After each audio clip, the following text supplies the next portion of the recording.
I want to remind you of a beautiful poem by Rabia, one of the women saints, Sufi saints from the 8th century. She writes this delightful poem that just really, to me, epitomizes the personal endeavor and journey or adventure or practice or um, pursuit of spiritual life, and how much and how important it is to make it our very own, to really make it a personal endeavor that expresses our own attitude and our own likes and our own inspirations. She writes, "Would you come if someone called you by the wrong name? I wept because for years he did not enter my arms. Then one night I was told a secret. Perhaps the name you call God is not really his. Maybe it's just an alias. I thought about it, and I came up with a pet name for my beloved that I never mention to anyone else. All I can say is, it really works." And of course, we all do that. My grandfather used to call my grandmother Chicken.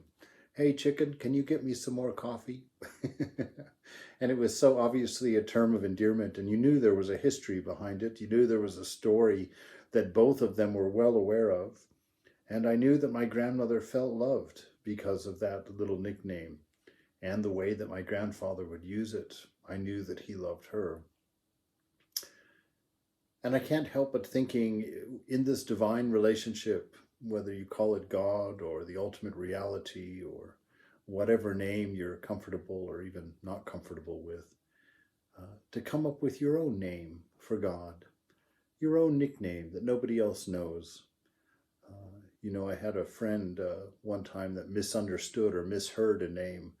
In my tradition, Ramakrishna is the name of our guru, the name of the teacher, and his nickname is Thakur, Thakur. And this friend of mine, it was his first time going and hearing some lectures, and after he'd been going for a while, one of the swamis got up and gave a lecture and used the name Thakur instead of the name Sri Ramakrishna. And so Bill gave me a call on the phone, and he said, "Who is this guy? He came today and gave us this lecture for like over an hour on this guy named Tucker." Who is Tucker? And I thought that was just so endearing, so funny, that actually for a while I took that on as my nickname for God. And sort of tongue-in-cheek, when I was in the shrine, I would say, "Hey, Tuck." And I think that's so important, to develop that kind of relationship with your inner reality, with your inner ideal, with God, and to have that kind of camaraderie as you think and ponder this highest ideal of love, and to develop that relationship, because that company of that ideal, of that relationship, of that divine principle is what changes you, what helps you to transcend those parts of yourself that maybe are a little less kind than others, those parts of you that are perhaps a little bit more selfish than what you're comfortable with.